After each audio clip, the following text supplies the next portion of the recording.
പുഷ്പാഞ്ജലി, അർച്ചന ഇവയ്ക്ക് നക്ഷത്രത്തിൻ്റെ ഉപയോഗം എന്താണെന്ന് ഒരാളിങ്ങനെ ചോദിച്ചിട്ടുണ്ട്. ഒരാൾക്ക് വേണ്ടി ഒരു പുഷ്പാഞ്ജലിയോ പൂജയോ നടത്തുന്നതിന് മുമ്പ് സങ്കല്പം പറയുക എന്നൊരു ചടങ്ങുണ്ട്. തിരക്കേറിയ ക്ഷേത്രങ്ങളിൽ അത് എത്രത്തോളം പൂർണ്ണമായിട്ട് നടക്കുമെന്ന് പറയാനാവില്ല. എങ്കിലും ഇന്ന ആളിന് വേണ്ടി, ഇന്ന നാമധാരിയായി ഇന്ന നക്ഷത്രത്തിൽ ജനിച്ച ആളിന് വേണ്ടിയാണ് ഇത് ചെയ്യുന്നത് എന്ന് സങ്കല്പിച്ച് പറയുന്നതിനെയാണ് സങ്കല്പം ചൊല്ലുക എന്ന് പറയുന്നത്. ഇപ്പം വീടുകളിൽ പൂജ നടത്തുമ്പോൾ ഒരു പാരഗ്രാഫ് ഉണ്ട് ഈ സങ്കല്പം. ജംബുദ്വീപേ ഭാരതഖണ്ഡേ എന്നൊക്കെ പറഞ്ഞാണ്.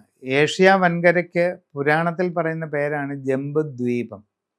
ഈ ജംബുദ്വീപിൽ ഭാരത ഖണ്ഡത്തിൽ കേരളദേശേ ഇന്ന ഗ്രാമത്തിൽ ഇന്ന വീട്ടിൽ, അത് കലിവർഷം, കലിദിനം, നമ്മൾ പഞ്ചാംഗത്തിൽ നോക്കിയാൽ കലിയുഗത്തിൽ ഇത്രാമത്തെ ദിവസമാണെന്നൊരു കണക്ക് അതിൽ പറയുന്നുണ്ട്. ലക്ഷങ്ങളുടെ ഒരു കണക്കാണ്. അത് എല്ലാം കൂടെ പറഞ്ഞു വരുമ്പോൾ ഒരു 1.5 പാരഗ്രാഫ് വരും.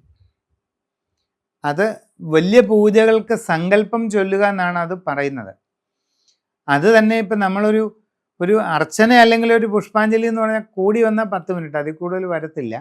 അന്നേരം ഇത് മുഴുവൻ പറഞ്ഞുകൊണ്ടിരുന്ന അർച്ചനയ്ക്ക് നേരമില്ല. അതുകൊണ്ട് എന്ത് ചെയ്യും, ഇപ്പം ഇന്ന പേര് രാധാകൃഷ്ണൻ മൂലം നക്ഷത്രം എന്ന് ചൊല്ലി ഈ ആളിന് വേണ്ടിയാണ് ഈ പുഷ്പാഞ്ജലി ചെയ്യുന്നത് എന്ന് മനസ്സുകൊണ്ടൊന്ന് വിചാരിക്കും. അങ്ങനെ വിചാരിക്കണമെന്നാണ് അതിൻ്റെ നിയമം. എന്നിട്ട് അർച്ചന ചെയ്യുക.